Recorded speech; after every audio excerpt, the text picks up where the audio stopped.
biarlah semua berlalu, hadapi seperti apa. Bunga kan mekar, mesti kemarau melanda. Bunga kan mekar, mesti kemarau. Loh, berarti ibu-ibu pengajian ya teko, dangdutan ya teko. Wong lengke. Wong kula mek ngecek lapangan tok niki asline kata. Lho, wong Jawa biasa, mulane begitu ana selawatan, ana resone gedhe, ana musike ya joget. Kok ora oleh selawatan ndak boleh joget ta, aja dikeki son, aja dikeki apa gendera. Lah wis pokoke ison, pokoke gendera, pokoke terbang sakmono gedene kok joget gak oleh. Assalamualaikum warahmatullahi wabarakatuh.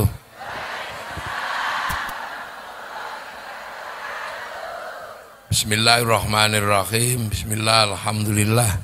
Wassalatu wassalamu ala rasulillah Sayyidina Muhammad ibn Abdillah wa ala alihi wa ashabihi wa azwajihi wa dhurriyyatihi wa ahli baitihi wa man tabi'ahum bi ihsan ila yaumil qiyamah. Para alim, para ulama, para kiai, sedaya kemawon pengurus Jamaah Nahdlatul Ulama, para tamu undangan, kalau hormati khususipun ibu-ibu muslimat, ibu-ibu fatayat, sedaya hadirin wal hadirat ingkang minulya, alhamdulillah. Niki desane napa? Kendal. Kula sampai gumun. Sing telepon kula kok wong Banyuwangi niku sampai heran. Iki kula pikir iku kula gak ngatasi, wong kula bengi tesih ngaji terus teng Banyuwangi. Soale sing nelpon kula niku kiai-kiai Blok Agung. Lho ya kadowen lho, acarane Senin teng Banyuwangi Gus pundi? Nang Kendal, Kendal pundi? Tulungagung. Lah kok sing telepon wong Banyuwangi. Alumni Blok Agung ta mriki. Masya Allah. Kula pertama wis gak ngatasi wong adoh Banyuwangi. Tapi pikir niku acarane Banyuwangi, dadane Kendal. Para rawuh, para hadirin wal hadirat ingkang minulya, alhamdulillah. NU niku wis anane wis mek ngeten iki. Bendina silaturahmi. Dadi kuwate NU niku soalé nggih ngeten iki. Sregep silaturahmi, biaya-biaya dhewe, urunan-urunan dhewe. Lha sing iki khas NU. Lho ngeten iki sebab napa? Nggih pengalaman. Ngeten iki pengalaman ahli sunnah wal jamaah. Jadi ahli sunnah wal jamaah niku duwe pengalaman. Kapan pengalaman niku? Mbiyen. Jadi Kanjeng Nabi terus Khulafaur Rasyidin.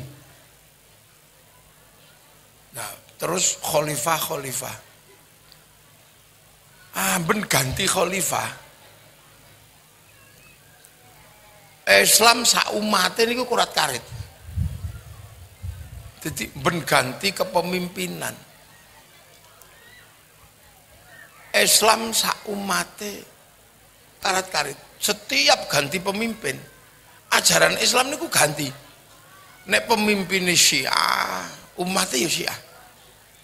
Nek pemimpinnya niku Sunni, umatnya ya Sunni.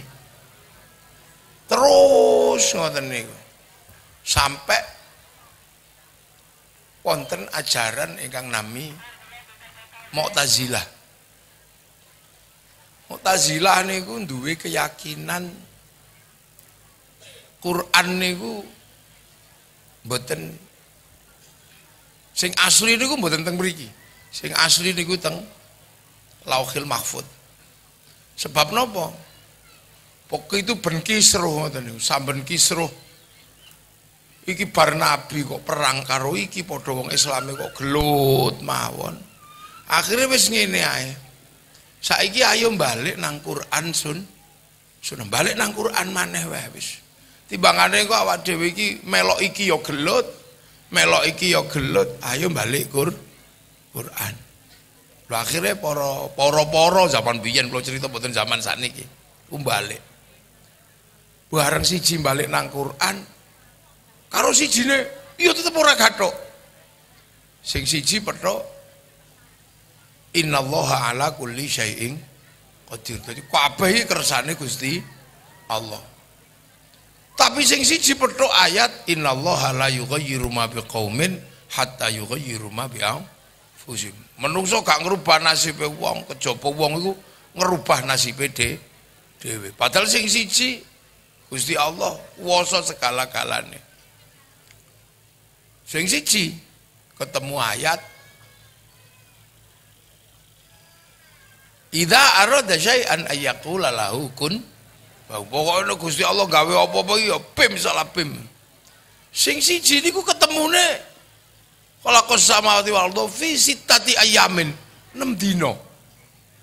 Wah, lah terus akhirnya enten faham setunggal namine apa jare Gusti Allah, namine Jabariyah, komandane jenengane Jaham bin Sofwan, wonten sing apa-apa jare menungso niku pahame Qadariyah. Komandane jenenge Ghilan ad-Dimashqi Ma'bad al-Juhaini. Lho akhirnya lho kok iki Quran yo tambah wong kok ruwet iki piye. Akhirnya ana sing wani pidato, iku gara-gara Quran iki makhluk kudus. Ora sing asli sing ning Lauhil Mahfuz sing iki. Lah terus piye? Ya wis saiki nek ngaji nganggo akal ngono ae. Wis pokoke nek ora cocok karo akal ya buak. Oh, enten. Lho akhirnya enten paham ngoten niku. Terus wong terus maca Quran wis nganggo akal. Nek bener, ya wis bejane dhek pinter maca Quran bener mlebu swarga. Lah nek kliru, ya wis gobloke dhek mlebu neraka. Lah jenenge menungso iku ana sing takok. Lah terus engko nek kadang bener kadang kliru piye?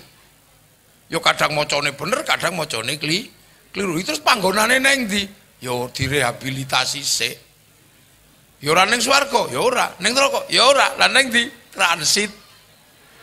Wonten ngoten niku riyen paham teng pundi al-manzilah bainal manzilaten, tempat di antara surga dan neraka. Tempat di antara surga dan neraka. Lah iku nendi? Ya wis pokoke sesuk iku ana panggonan ning akhirat, ora ning neraka, ora ning swarga, mirip donya. Lho dadi tahu ana pemikiran ngoten niku. Dadi aja dikira terus mulakno tekan sakniki ana beda-beda model niku ya pancen iki biyen ono. Lah terus ngono ya mirip donya. Lah ning kono iku nek kira-kira kok dadi apik, menggoke ning swarga.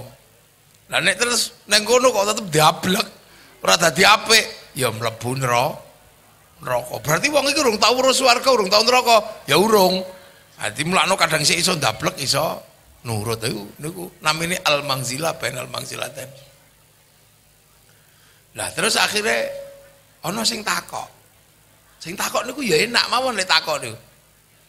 Lah iku nek wong tau apik tau elek. Nggih. Lah nek bayi iku kan urung tau apik, urung tau elek. Iku nek mati terus panggonane nendi? Apik ya urung tau, elek ya urung tau, tapi wis urip ning donya. Lah nek iku ya swarga. Lah kok iso kullu mauludin yuladu alal fitrah. Bayi go fitrah. Lah swargane piye? Wong urung diamal apik. Ya swargane rapate apik, swargane elek. Lah elek piye? Ya fasilitasnya ya fasilitas anu perumnas ngono ae ora perumahan elit. Lho ya cocok iku cocok, masuk akal kowe. Iku nek cah cilik bayi mati. Lah terus kok nek bayine jalan-jalan kok ana swarga apik, swarga elek. Lah dhek nek protes kok swarga ku elek. Terus piye niku jawabane pangeran? Ya pangeran garek jawab, lho kowe urung diamal apik kok ya pantes nek swargamu iku rapate apik. Lah nek bayine protes, nah kok kula mboten digedhekke kaya sing niku. Sing gedhe-gedhe kan yo iso ngamal apik. Ya ora soalé kowe nek gedhe takdirmu iki kafir. Oh nggih nek ngoten kula nampi mending mati cilik swargane elek timbangane mati gedhe kafir. Oh ya suwe cocok. Nah jenenge wong ngopi suwe-suwe ana pikiran, sik. Lah nek wong kafir iku terus tangi protes karo Gusti Allah. Protese piye? Lah ya protes. Niku dipateni cilik supaya gedene mboten kafir, Gusti. Napa panjenengan ra ngerti kula niku nek takdire gedene kafir? Kok ora dipateni kaya niku ge cilik jenengan mboten adil, Gusti. Lho ajaran Mu'tazilah niku bubar gara-gara pertanyaan ngoten niku. Buyar akhirnya. Buyar bareng buyar akhirnya terus padahal kepercayaan niku wis didukung kali negara. Pun didukung kali negara. Nggih. Pemerintahannya jenengane Al-Jubai. Niku mendukung niku. Akhirnya sing ora ngandel dikepuki. Amar ma'ruf nahi mungkar. Dadi negara niku memberlakukan prinsip amar ma'ruf nahi mungkar. Dadi akhirnya dhewe ono Mu'tazilah niku at-tauhid, al-adlu, al-wa'du wal-wa'id, al-manzilah bainal manzilaten, wonten terakhir amar ma'ruf nahi mungkar. Dadi wong saiki sing dididik amar ma'ruf nahi mungkar niku wis tahu ngoten niku menjadi landasan negara. Akhirnya buyar wong digapuki kabeh. Pokoke nek ra manut negara kudu mati. Akhirnya sing ra manut negara dipateni. Namine mihnah, inkuisisi, pembantaian sing ora nurut. Akhirnya Islam ora tambah gede. Akhirnya ana sing mikir, iki nek terus ngene, iki nek terus ngene, iki sesuk ra ono enteke. Kalau kemudian Islam selalu disandarkan kepada penguasa, kudu duwe ora ana enteke. Soale napa? Kekuasaan itu selalu berganti, selalu berubah. Akhirnya ono ulama wis aku tak membangun pemikiran di luar pemikiran negara. Nulis kitab Al-Ibanah an Usulid Diyanah. Nah itu ulama ini jenenge Abu Hasan Al-Asy'ari yang melahirkan faham Asy'ariyah, bahwa yang terpenting itu dari faham itu adalah orang-orang ini paham tentang Allah, paham tentang Islam tanpa harus bergantung kepada kebijakan negara. Lah terus kitab Al-Ibanah an Usulid Diyanah niku suwe-suwe tekan Tulungagung jenengane Aqidatul Awam. Abda'u bismillahirrahmanirrahim wa birrahim min daimil ihsan niku. Jadi memahamkan agama niku tidak harus nunggu kekuasaan dan niku. Tapi juga kekuasaan gak iso ditinggal. Makanya pelan-pelan karo ngulang sing dadi hum adamun idrisun khunutuma Soleh wa Ibrahimu kulun muttaba' Lutun wa Ismailu Ishaqu kadza Yaqubu Yusufu wa Ayyubu tada. Niku lak jelasno nabi, jelasno sifate Allah, jelasno iman. Lho niku lak komplit niku. Abda'u bismillahirrahmanirrahim. Kabeh iki mulaine kan teko bismillah. Bismillah iku maknane Quran. Lah wa birrahimi lan terhadap ar-rahim Gusti Allah sing welas asih ing dalam akhirat bloko niku daimil ihsani. Napa daimil ihsani? Langgenge husnudzon dateng Gusti Allah. Wah niku nek tak jelasno kok dawane tekan maghrib ora katam. Dadi sesuk kudu ana ngaji khusus bab akidah dasar. Tapi mboten napa, niku tak singgung titik mawon. Lho akhirnya niku karo pelan-pelan ngulang masyarakat. Niku lho, dadi begitu negarane wis mulai kuaco, pokoknya ora cocok karo iki kepruki. Ya model Saudi. Kula mboten bayangaken niku nek sesuk Saudi terus bangkrut ngono. Wahabi niku ya murat marit. Buktine napa? Suriah niku begitu bangkrut, Sunni Syiah teng mriku ya korat Karet lunga nang Eropa minggat teng pundi pun mboten Islam teng mriku. Wong-wong Libya begitu Muammar Gaddafi kabeh niku masjid dibangunno. Wong khutbah dibayari, pidato dibayari. Begitu Muammar Gaddafi lumpuh, seluruh jaringan pengislaman yang diketuai kalian Libya runtuh di seluruh dunia. Riyen Iran negaranya mengatur menungso, begitu Iran bangkrut, seluruh kekuasaan Syiah sak donya ya bangkrut. Begitu Afghanistan ganti kekuasaan orat karet, selalu begitu. Jadi wis duwe pengalaman seluruh negara nih.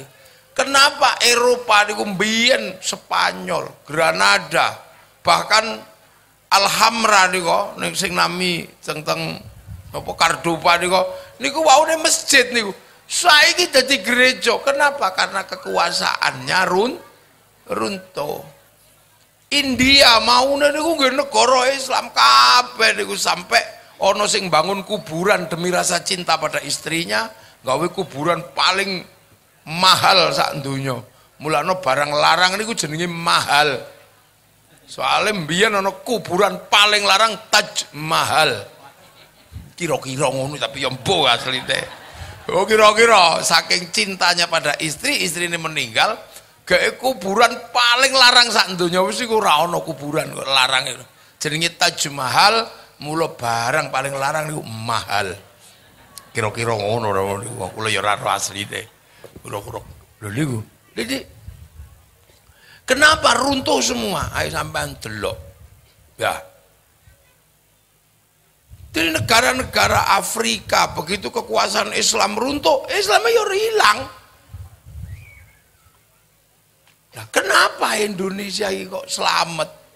Ganti presiden, ganti apa?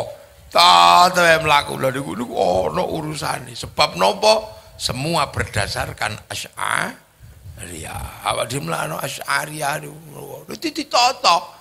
Nulis Al-Ibana, An-Usulidiana, masyarakat dijak ngomong tentang Tuhan, tentang pangeran, tentang nabi, tentang sifat-sifat. Nah, dijak ngomong masyarakat. Wis gak usah mikir iku ben rajane sapa ae gak pikir. Deh. Jadi gue mulakno lah, wong-wong sing beda-beda sing ngeten iki akhirnya Islam itu tumbuh di tengah masyarakat.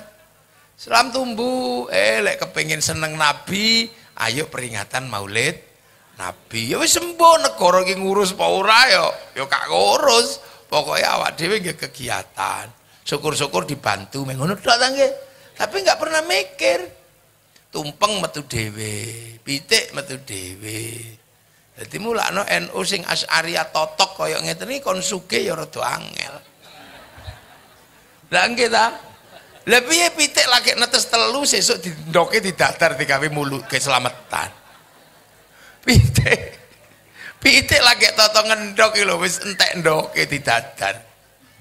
Di dhuwit saithik mulutan. Engke wis entek mulutan. Saiki mulutan mau entek piro niku sak Tulungagung niku. Nek sampean hitung wis sampean hitung. Wis gak usah dawa-dawa. Mulutan tok. Sak ulan mulut niku entek dhuwit piro niku wong Tulungagung niku. Setiap desa ngadakan, setiap masjid ngadakan. Musola langgar ngadakan. Kadang sampai RT lo nganakno. Kabupaten nganakno, Polres nganakno. Lho. Iku nek dihitung ngono sak mulutan niku pirang atus miliar niku Tulungagung tok. Perputaran uang mulutan lho pirang atus miliar iki sak Tulungagung tok. Niku dereng Kediri, dereng Jawa Timur, dereng sak Indonesia pirang triliun niku. Niku dereng dihitung sangune kiyaine niku. Lho lha nggih ta. Wis kaya ngeten iki entek piro ngeten iki coba. Lah mulane NU kon gedhe bangunane ya rada abot. Wong duweke wis entek.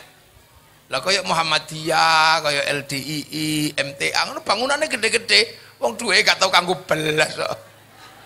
Iurane pasti, bangunane ora. Apa ora tau mah. Waduh lho, ngono lho mlane ya biasa ngene iki. Pun, balik malih mundur nggih, alon-alon iki wong. Kula seneng nek ngaji karo ibu-ibu iki, soal iki cagake negara niki. Pokoke donya niku lha ibu-ibu isih gelem ngaji, aman-aman. Oh ibu-ibu nek isih gelem angkrem ngene iki tetep tetesane tetep apik. Lha nggih. Lho kula niki sing pidato niki ya tetesane babon padha mawon. Niki sing teng mriki gaya-gaya ning dhuwur niki tetesane babon kabeh niki. Ngono babone digeleng ngisor, soalnya wedi nek dingklemi babon panggunge ambrek.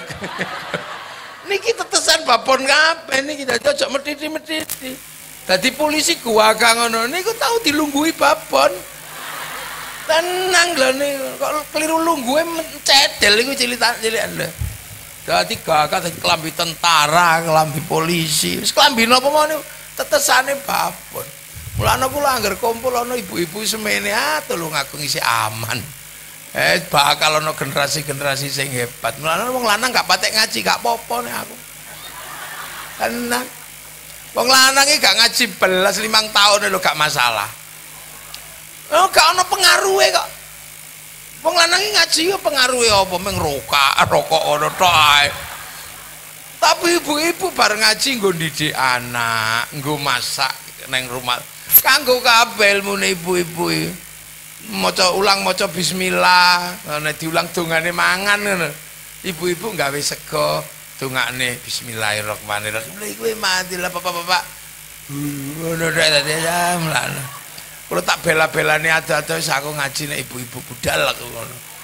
Masih ngantuk-ngantuk sithik gak apa-apa budal. Lha kenapa? Kuncine donya niku teng mriki mulak mau bojo kula ya melok aku yo ngono. Padha-padha tukang ngangkrem aku.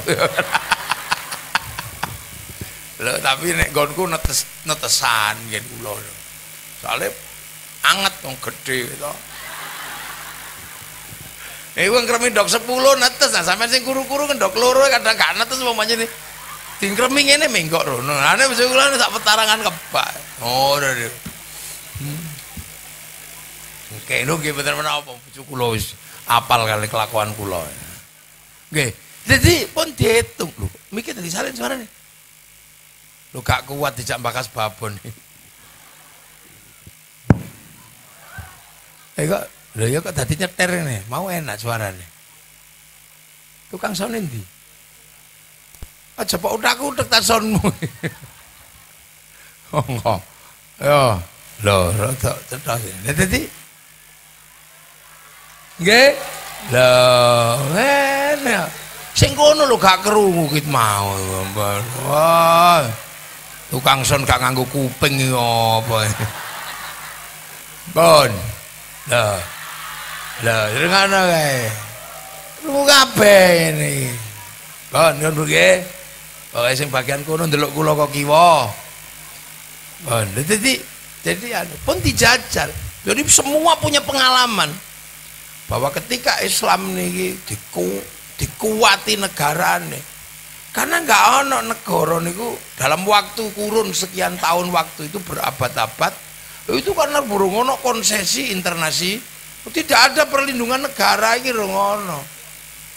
Perlindungan suku ya dereng ono, perlindungan negara ya lain neng jare wong Jawa mbiyen niku asu gedhe menang kerahe. Ya wis pokoke angger gedhe kuat ya menang kerahe ngoten. Lho ngoten niku sampai saniki teng Timur Tengah nggih tesih ngoten niku. Angger gedhe ke menang kerahe. Suku sing gedhe ya menang kerahe. Mulane wong Arab niku senengane ngitung dulur. Soale napa? Sing kuat sukune menangan. Dulure sapa? Sapa mulane kono iki si apal iki bin sapa ngono. Sik apal. Lah kan iku kudu kuat wong soalnya ning kono berburu mangane. Nah berburu kok sukune mek 3 ngono ya kelewat. Ora kecekel. Kon. Engko tak jelasno nguri-nguri paling jam 1 ngen.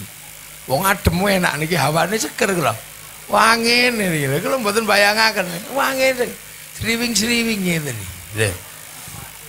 Tanpa AC iki iso. Alamin. Sayange mek 1 ana gedheke mburi iki lho. Coba gak ana gedheke mburi ngono tambah enak ngene antuk. Sing ngene ngantuk awan-awan ngombene degan ya Allah. Ora apa e. Jadi ditulung karo Agung tenan iki. Lha nggih, dadi ngeten. Terus yo ana ngunge maneh. Wes, aja nganggung ta.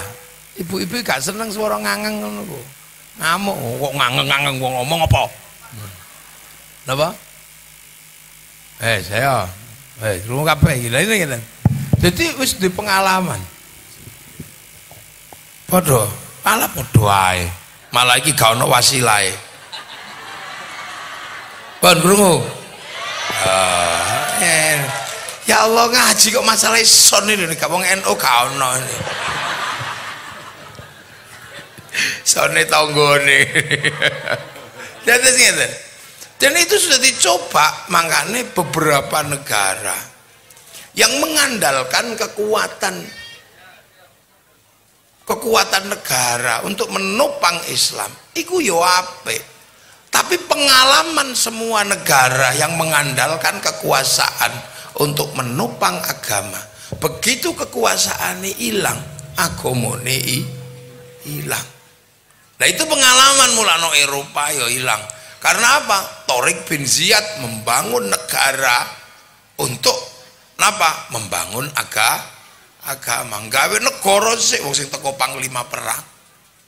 Makanya begitu negarane Islam rusak ya. Islamnya yo hilang. Ludes mereka. Niku. Lah, pengalaman itu niku oleh Abu Hasan Al-Asy'ari dirancang piye carane. Niku nek cara wong saiki ngoten gerakan civil society, membangun kesadaran di tingkat paling dasar. Loh ya. Wis ya tekno. Wong sampean lha wong gendera kok cagake kayu ngono. Iku lak kotak cagak wayang. Pun gak apa-apa. Ya wis iki tulung agung ya wis ngene iki. Ana son legrek, ana gendera goleng ya wis tulung agung apa piye no ngene iki. Nggih mboten napa wis ngene niki dadi mulane ya. Ya pancene NU niku desa ket biyen ya wis ngene iki dadi wis saiki tok gayane kutha ibu-ibuke gara-gara ana skincare. Asline kok gak ana skincare ngono wong asline wong pedak. Iki lho pedak beras sih lho. Lho neng kabeh ngono asline nggih, pun. Nggih. Jadi semua punya pengalaman. Mulano Mu'tazilah ya runtuh gara-gara negaranya runtuh. Nah, Abu Hasan Al-Asy'ari membangun kesadaran masyarakat, jelasno maneh Gusti Allah iki piye. Nabi iki kepiye, malaikat iki kepiye. Ya rangkumane teng Aqidatul Awam niku. Tapi bukaane medeni wong abda'u bismillahi war rahmani. Jadi kabeh mula bukane donya iku sebutan kanthi asmane Gusti Allah. Nah Allah niku napa? Ar-Rahman, welas asih dalam donya lan akhirat. Dadi mula donya niki napa mawon, wujude napa mawon nek ning donya niku diwelas asih kali Gusti Allah. Mulane wong sing cekelan bismillah niku sampai ana sing nyebut asmane Allah niku dadi kurikulum bendino. Ya Allah, ya Allah, ya Allah, ya Allah, ya Allah. Ngasilaken ilmu tarekah. Ilmu tarekah niku awale king napa? Ya king kon nyebut asmane Gusti Allah. Dadi aja dikira niku jare wong saiki ilmu anyar mboten. Wong perintah kongkon nyebut bismillah sebutin asmane Allah. Engko nek mbok sebut terus petuk Ar-Rahman niku napa? Welas asih dalam donya lan akhirat. Mulane wong sing nyebut-nyebut asmane Allah atine jembar iso napa mawon nek teng donya niku diwelas asih Gusti Allah. Lah Yahudi lah, Cina lah kabeh niku oleh welas asih Gusti Allah. Mulane kiai-kiai ora petita-petiti karo wong sing beda. Soale napa? Iku kabeh welas asih Gusti Allah. Lah mulane wong nek maca bismillah sregep atine jembar. Lah mulane wong sing bismillah gak patek diwaca atine kaku. Mulane wong nek maca Fatihah gak nganggo bismillah biasane atos atine. Lha kita soalnya napa ora duwe kurikulum dasar nyebut asmane Gusti Allah. Kafir, musyrik, delok wong nek model ngoten niku nek maca Fatihah ora nganggo bismillah. Lho nggih mboten? Iki kula niku iki uji lapangan soalnya. Nggih. Lah, senek wis iku donya. Lho sampean kan ora iso nesu karo Gusti Allah. Wong Ar-Rahman niku padha karo celeng wedhus menungso. Lho celeng niku ya ning donya ya diwelas asih Gusti Allah. Singa ning donya ya oleh welas asih Gusti Allah. Tapi nek ana singa mangan celeng, sampean luwih seneng podiar kon celeng. Pangan lho. Tapi nek singa mangan wedhus sampean protes. Ya Allah iki singane kurang ajar lho. Itu kan sampean sing gak trimo, tapi di hadapan Allah singa mangan wedhus ya gak apa-apa, singa mangan celeng ya gak apa-apa, kadang singa mangan menungso ya gak apa-apa. Lho iku nang ngarepe Gusti Allah. Nah nek menungso ya gak trimo, lha apa kok lho. Mulane sampean ana wedhus dipangan apa? Wedhus dipangan macan ya sampean gak usah nesu cek gak dipangan ya kurunga. Urung ana lah buru-buru celeng gak ana sing ngurungi ya dipangan. Lha sing ngoten niku pun biasa donya. Lah ngene sampean jembar atine. Niku petuk Ar-Rahim, welas asih dalam akhirat blok. Lah Ar-Rahim niku napa? Nggih ta akhirat niku napa kok maknane daimil ihsani sebab wong Islam nek ndelok akhirat kudu husnudzon kali Gusti Allah. Napa? Ubudullaha ka'annaka tarahu fa illam takun tarahu fa innahu yaraka. Kowe nek ibadah kaya-kaya kowe weruh Allah, dene kowe nek ora weruh Gusti Allah, yakin Allah weruh kowe. Ngono tok. Dadi mulane sembayang niku dengan konsep ihsan gampang. Allahu akbar. Wis sampean goleki pangeran kok gak ana, ya wis pancen awak dhewe gak ero pangeran, tapi aja macem-macem. Allah lagi ngawasi awak dhewe. Lah mlane salat niku ngrungokno bakso. Oleh Allahu akbar. Sampean bayangno pangeran malah krungune ya ora apa-apa pancen pangerane gak ketok. Tapi sampean nek krungu bakso aja lali Allah lagi ngawasi awak dhewe salat. Mula wong diawasi gak oleh terus lali rong mangkok Pak. Ngono gak oleh. Allahu akbar. Ngerti kena gretek-gretek ya Allah sepatuku kudanan. Oleh sampean delok Gusti Allah ya gak ketok, ngrungokno ya gak ketok, malah kelingan apa sepatu kudanan. Oleh sing gak oleh niku cukup. Nah niku gak oleh. Lamun kepeksa cukup ya oleh ning balenono mah. Nah lho niku. Dadi mulane wong iki nek percaya pangeran nang kono iku husnudzone gedhe. Mula ibadah iku ya sing Allahu Akbar. Wis pokoke sing penting sampean yakin nek diawasi Gusti Allah. Lah mula alhamdulillahirabbil alamin niku Ar-Rahman Rabbil alamin. Gusti Allah niku pengirane wong alam kabeh. Lah wong niku napa to? Ya jare wong Jawa saanane ya wong. Masih wedhus ya wong. Lha kok klap omahmu kok Pak Pakri. Nah wong wedhuse lho. Wong wedhus ya wong. Lha nek dadi nek wong Jawa kok manane apa Gusti Allah iki pengirane wong alam kabeh. Wong niku semesta. Saanane iku wong nek cara wong Jawa. Lah apa kok cahemu gak sekolah mencret? Nang apa kakean kerupuk? Lah wong kerupuk kok entekno sak blek lho.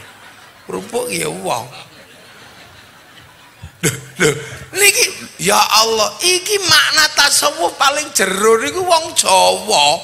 Apa wae nek Rabbil alamin pangerane wong.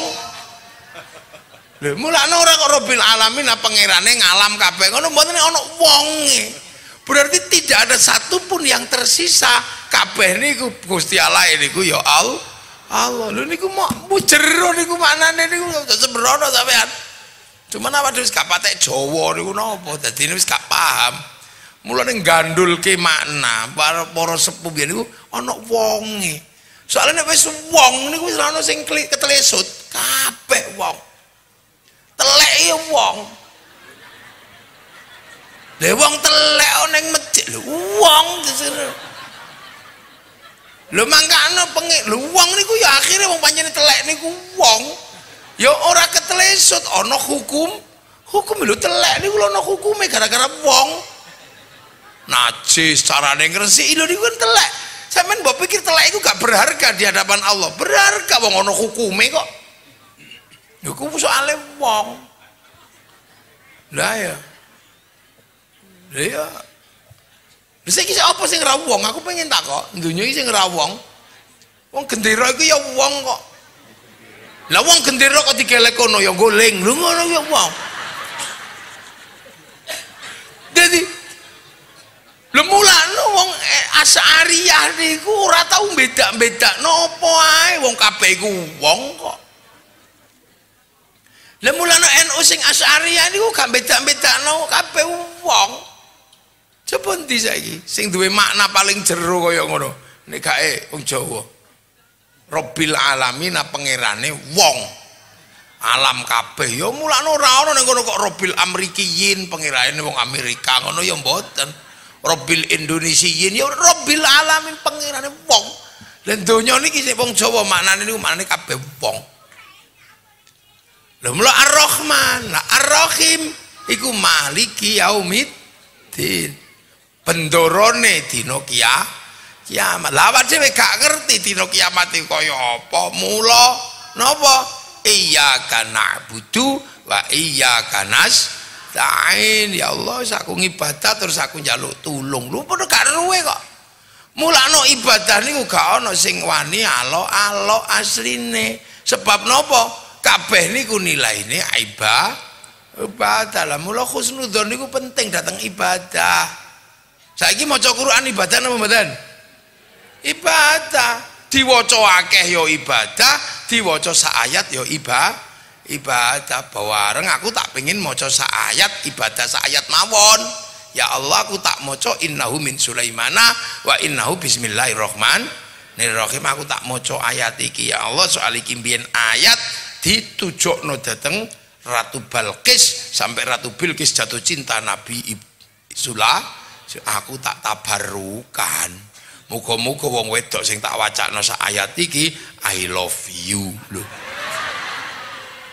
Lha niku teng pundi?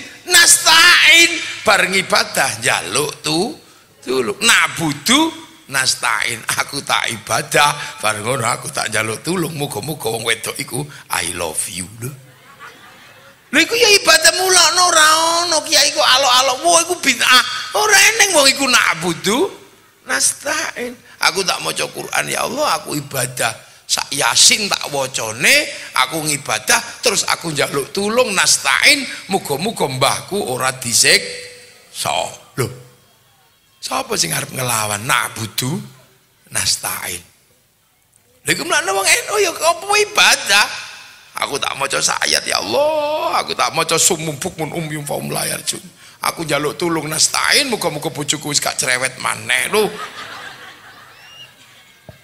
Aku tak sedekah, muga-muga nasta'in, muga-muga apa lho. Ini akan selalu begitu. Makanya ibadah wong NU niku macem-macem di luar ibadah makhdhah lho nggih. Di luar ibadah sing ana ketentuane saka Kanjeng Nabi. Kabeh iku ya nilai ibadah wong perintahe na'budu nasta'in. Ihdinas siratal mustaqim, njaluk dalan lur iku dalane sapa? Siratal ladzina dalane wong akeh. Lah wong akeh iku sapa? Ya isih ana sing urip, ana sing mati, sing gawakno dalan lurus. Nah wong mati-mati sing gawakno dalan lurus iku dingendikake karo Allah, walladzina ja'u min ba'dihim yaquluna rabbana ighfir lana wa li ikhwanina alladzina sabaquna bil iman. Sing teka nguri-nguri sing entuk dalan lurus iku ndongakno wong sing lunga dhisik sing gawa iman. Lah mulane awake dhewe tahlilan khol ziarah kubur niku netepi ketentuan siratal ladzina. Soalnya terhadap alladzina sing wis luwe dhisik sabaquna bil iman niku awak dhewe ndongakno.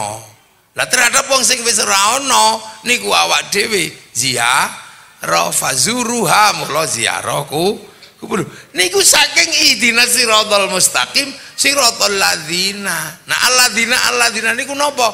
Cek urip. La taqulu lima yuktalu fi sabilillahi amwat bal ahyaun, isih urip. Mulane wong NU wong ngerti iku jek urip.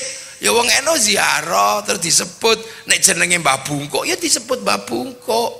Lah kadang sakniki wong isih urip kuburane salini lho kuwi sing dadi perkara ngoten lho. Lho kon sampean tepuk gak apa-apa kae sungkan. Gak oleh soalnya alladzina niku sik urip. Bal akhyaun. Sing siji walaki la yasyurun, sing siji indallahi zakun entuk rezeki. Mulane wong sing ngopeni kaya ngeten niku ya ngerti bakal ana rezekine. Lha rezekine wong mati kan akeh. Rezekine wali sing direzekeni Allah ning kono mbleber nang donya, akhir ziarah wali songo bis pariwisata payu. Dodol sego ning makame wali payu sampai copet iso urip ning makame para wali. Lha iku sale bal akhyaun inda rabbihim yurzaqun. Lho iki ayat. Lah mulane iku NU kabeh kuwi Fatihah kuwi. Lha niku, lha gak oleh. Nek gak oleh niku. Lah alladzina iku sapa? Lah wong NU biasa kan. Allahumma hdina siratal mustaqim. Siratal anbiya wal mursalin. Kan dawa niku. Siratal ulama was sholihin. Siratal syuhada itu dawa niku kan. Lho, alladzina niku isine akeh ra umum. Dadi alladzina iku ora kok mek siji tok. Isine akeh alladzina niku padha karo berangkas. Sampeyan buka alladzina ana sing wis mati ke zaman tahun sakmene, ana sing sik urip. Nah alladzina niku kudu didongakno. Mulane awak dhewe kirim donga ila hadrati ila ruhin. Alladzina niku sik urung mati bal akhyaun. Wong sik urung mati kok salini kuburane gak oleh. Lha niku NU gak oleh meneng ngoten niku.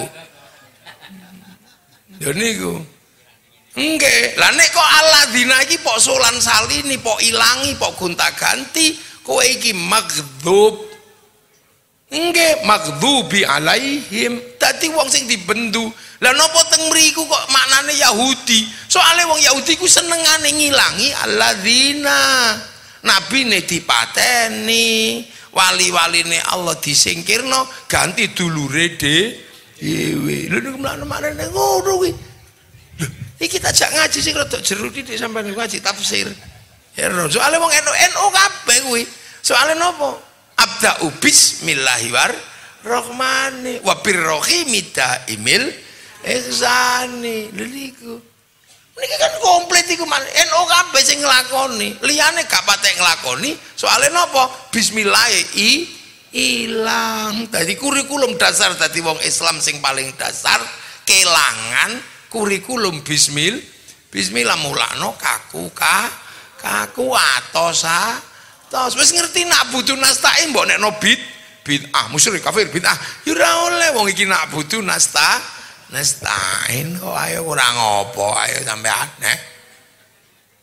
lha iku. Nah itu akhirnya cara-cara seperti itu berkembang di masyarakat semenjak zaman Abu Hasan al-Asy'ari. Mangkano yo Islam itu teko neng ndi dengan prinsip seperti itu melaku iki karek digawa nandi. Percontohannya waktu itu ada di Timur Tengah. Karek melakokno iki arep diduplikasi di mana? Tandur neng ndi? Soale nopo? Islam niku digambaraken kados tanduran.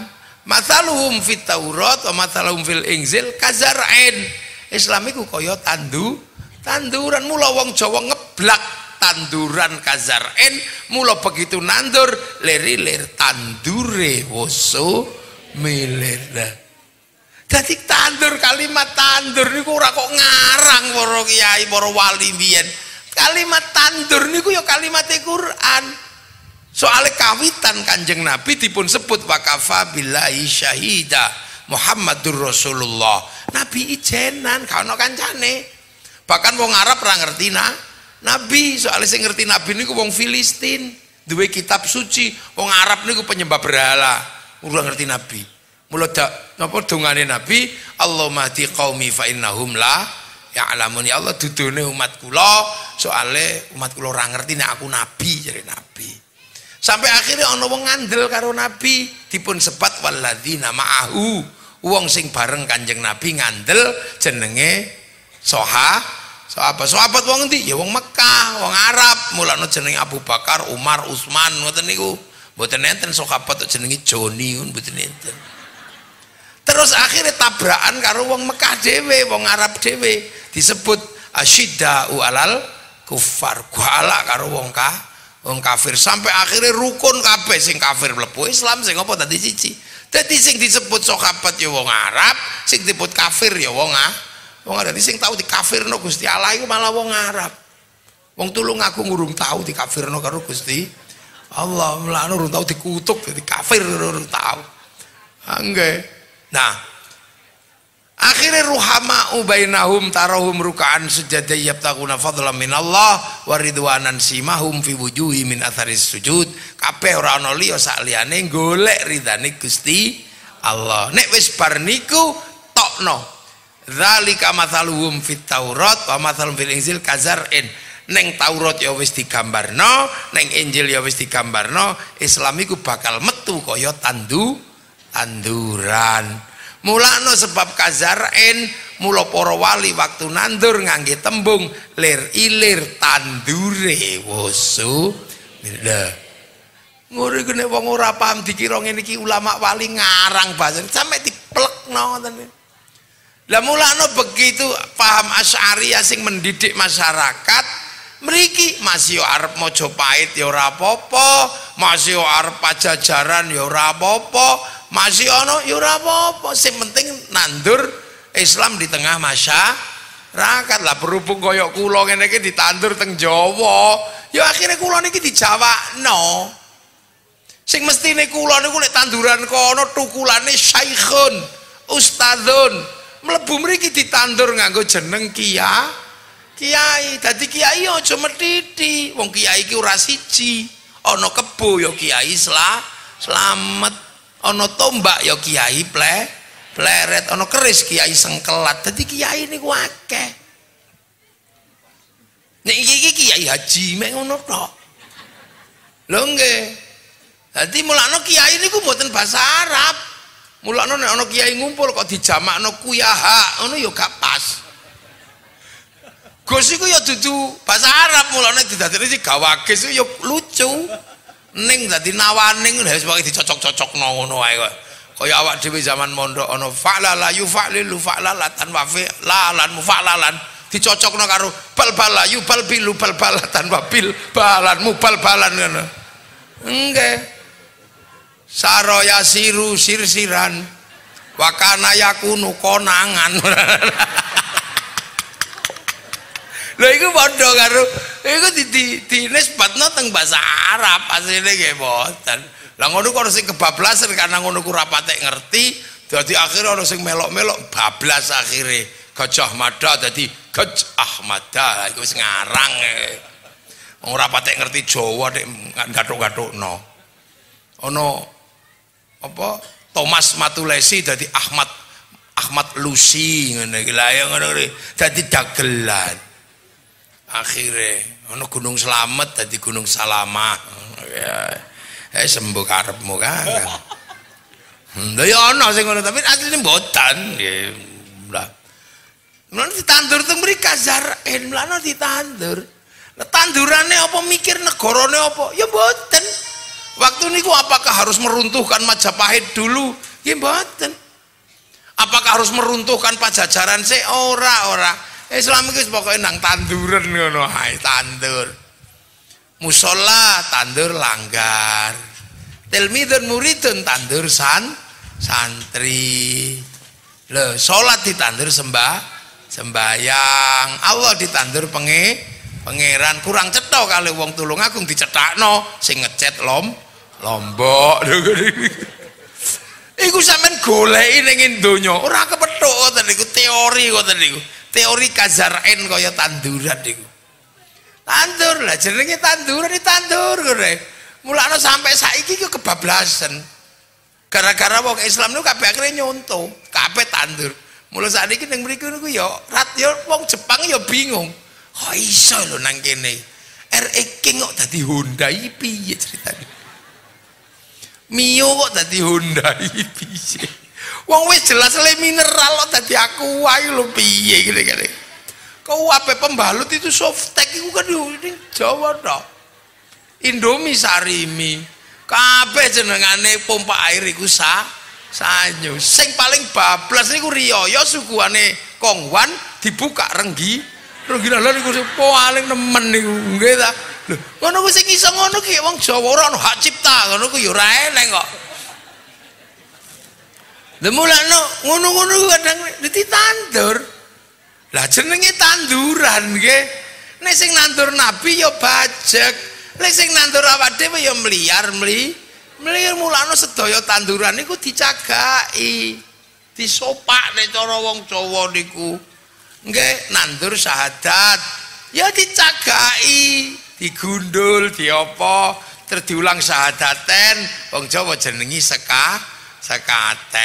Niku nandur syahadat. Salat niku umpamane wong kene ya ora patek bajek.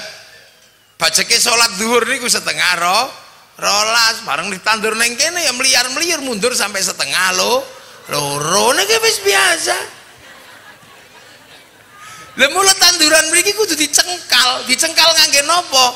Ya kudu bajek supaya bajek sing ning sawah enteni setengah loro lagi Allahu Akbar.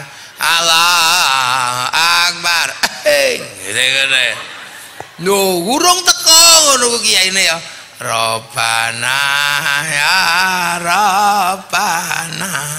Karo toleh. Endi umatku iki?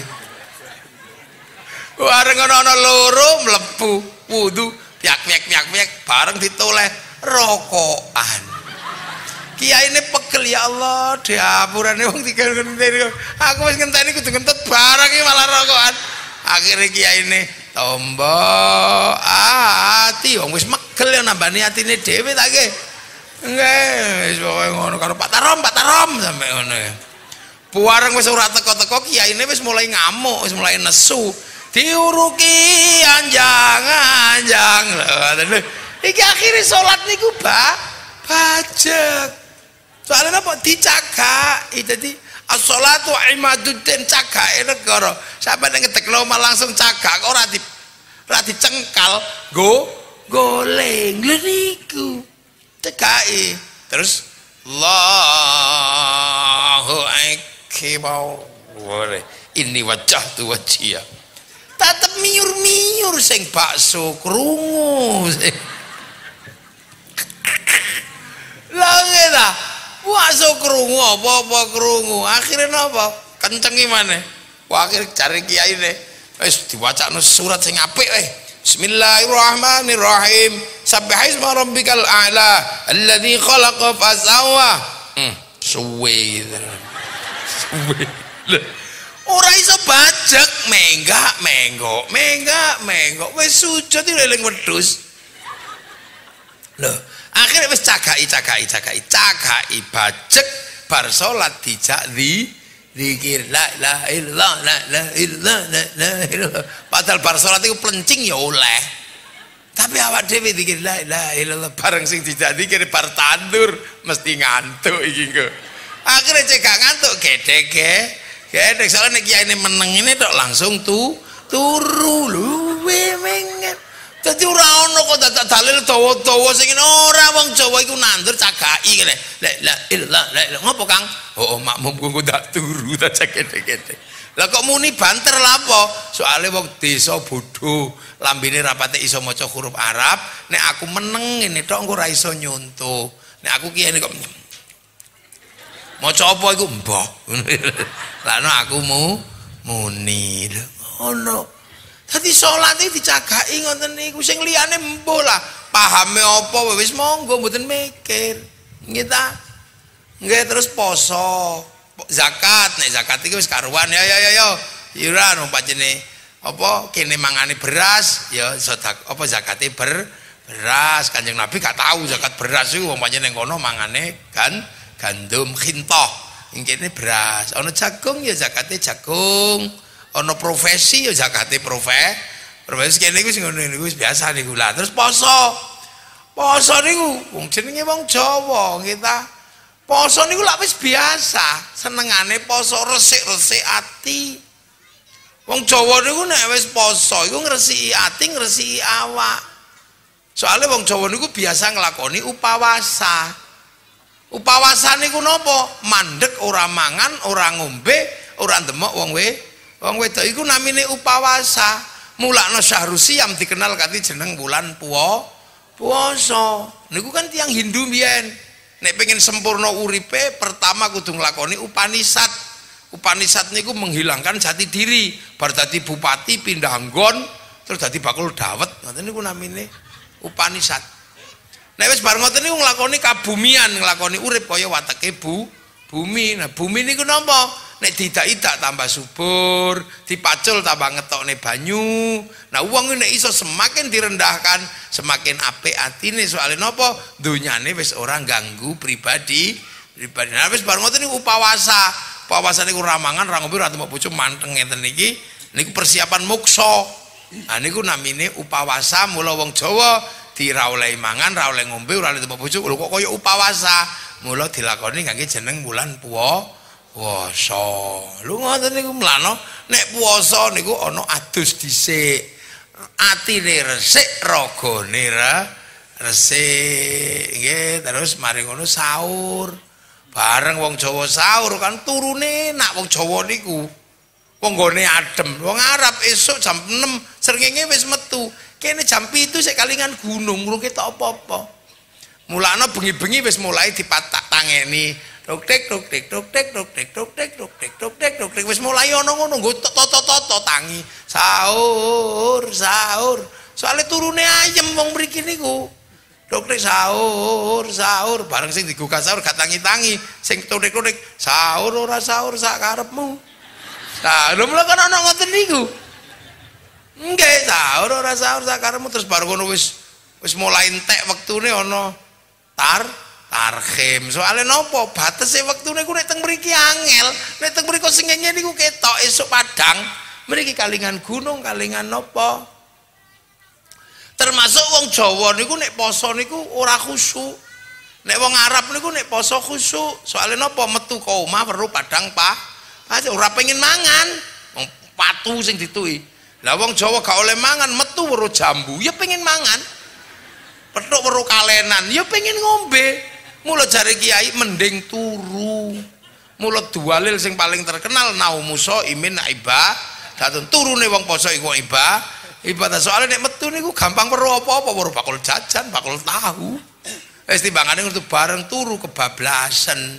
Kiai ning golek gak ana. Delesep-delesep santrine nendi do turu kabeh, tukokno mercon. Nah, wis timbangane tawur. Jadi sampai nek pengen ngerti mercon niku perangkat ahli sunnah wal jamaah. Ada Pak Polisi aja nesu karo mercon. Ya tatot diomeli. Dadi ra ono hubungane teroris karo mercon niku ra ono.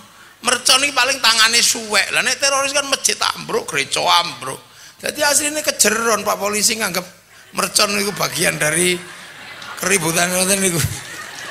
Lho gak apa-apa guyu, ngono ae gak guyu blas ngono. Jero-jero ndelok wong Jawa merconan wis biasa. Lha niku. Lah bar poso, wong Jawa niku dosane akeh. Ana anake ngene, tanggane ngene, mula halal halal. Lho ini rangket wong Jawa tenan anane ya ngono niku. Mulane Islam ning Jawa niku bajek regeng. Terus haji. Haji niku nek wong Arab enak nggih. Ngarep omahe ngono wis metu. Mlaku tuk-tuk. Haji. Lah wong kene nabung 40 juta. Sik kowe antriane 50 tahun. Sawe akhirnya kangen Allah kepengin rono. Akhirnya napa? Bayangno sik nemplekno gambar Masjidil Haram ning aku sesuk rono. Mulane ora ana wong Arab kok nemplekno gambar Ka'bah ning omahe ngono. Ya ora eneng. Nggih soalé ngarepe omahe ana Ka'bahe. Lho padha karo wong ado. Wong ado nek karo bojo nemplekno foto. Lah soalé kan kangen didelok kene. Lah nek parek ngene lha apa nggawa fotone kaya gapal ae ngono. Mulane ana wong kok nggawa fotone bojone bendina ngono gak pate apal. Nggih. Lha nggih, lha niki mlakno ana napa? Nika latihan sik ning alun-alun Tulungagung jenenge manasik. Ka'bah ya Ka'bah tapi Ka'bah palsu. Terus engko lungone diterno nang Juanda mriko nek Tulungagung nggih. Nah nggih sak bis rong bis biyen sing diterno mlebu asrama, sing ngeterno mengko kebun binatang Surabaya lho. Indahnya ibadah di Indonesia. Begitu rampung napa gentenan ngombe banyu zam-zam gawa kurma lho. Akhire ngene iki bajek diopeni. Lho akhirnya Islam niku berdiri di tengah masyarakat wis mlaku dhewe. Mlaku dhewe berjalan dengan sendirinya. Ana wong seneng nabi ya mulutan. Mulutan. Nah mulutan ya ditanggung-tanggung dhewe. Lagune gawe-gawe dhewe. Dia wong kene seneng nabi tibaan. Lagune yo gawe-gawe dhewe yo sak senenge ngono mawon, ora ana pakeme. Sampean seneng Arab, model Arab yo marhabanan. Marhaban ya nurul aini, marhaban marhaban marhaban jaddal Husaini, la marhaban marhaban. Karo mbayangno Kanjeng Nabi rawuh lah ya marhaban ngono. Tapi nek ibu-ibu gak seneng lagu ngono gawe dhewe. Aku senengane Adela ngono. Gawe lagu dhewe. Ya Rasulullah salamun alaik neneng neneng ya Rafi Aisyah ada fatayaji miyau ilal ju miyau ilal jud.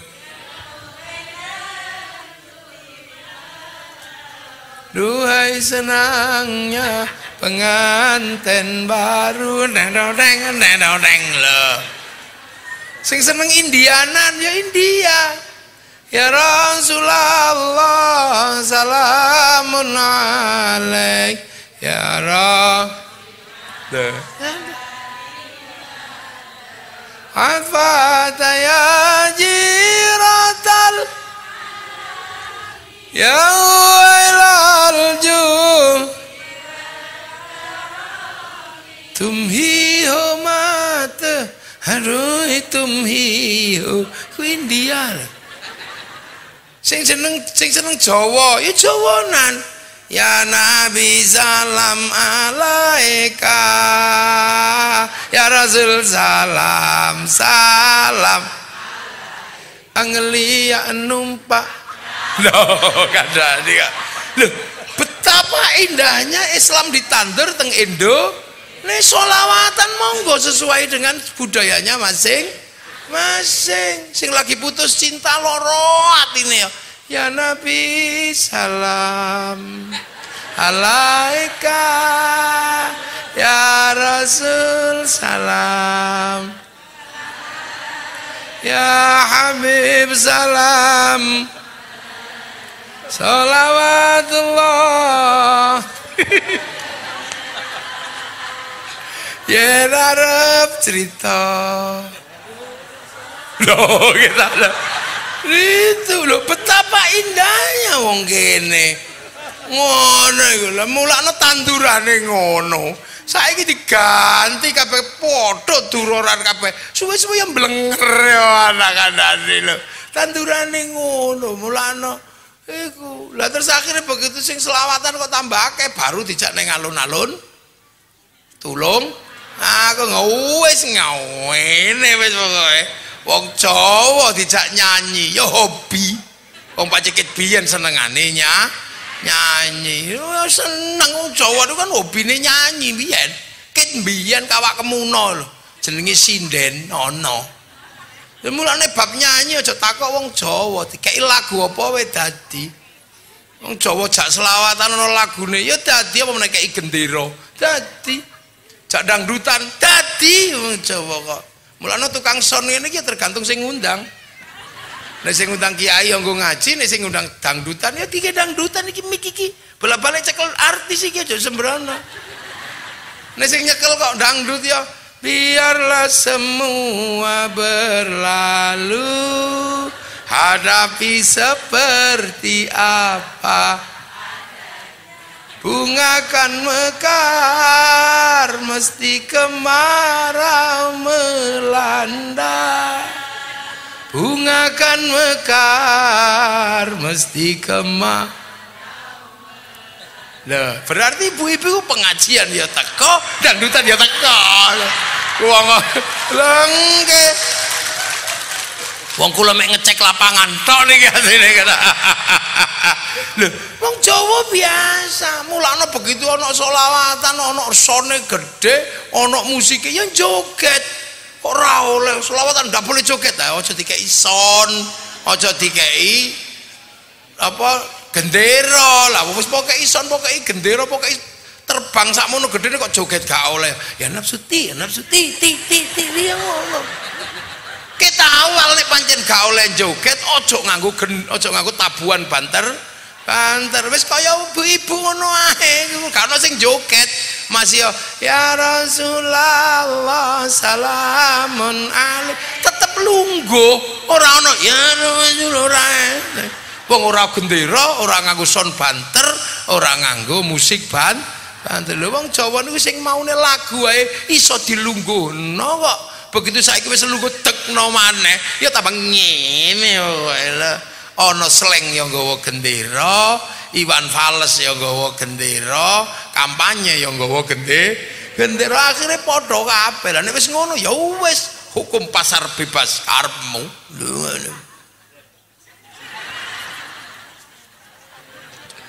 Marhaban ya wis ngono iku dadine.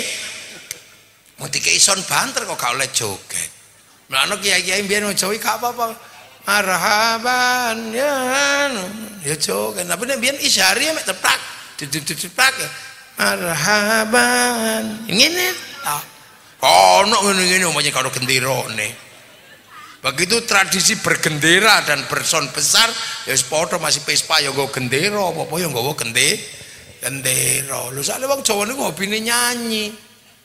Nyanyi ki biyen sampe saiki lho no pipoe dinyanyekno. Tak tutuk nganggo pipo led.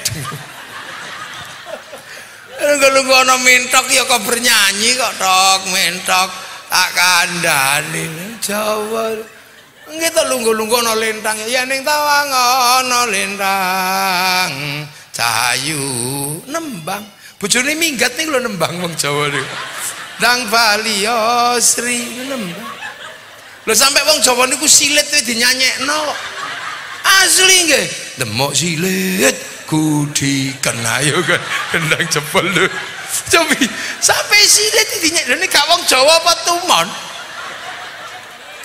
Lho mulane. Lho niki awake bakas Jawa ya wis biasa mulane agama iki dienggo wong Jawa mulane tak bakas. Cek gak keliru. Cek gak salah paham. Lho nggih ta? Lha nggih ta sampeyan gek cilik lak ngoten. Nggih ta? Terusane ya napa? Mboten apal. Lho kayane mboten apal. Oh padahal ana iki keleleran ayuran ana boleh pitik. Lah mulane Jawa niku lho mulane padha wae masih wong Londo ya duwe lagu, Jawa ya duwe lagu padha wae mulane bangsa-bangsa kita itu bangsa-bangsa besar dari dulu.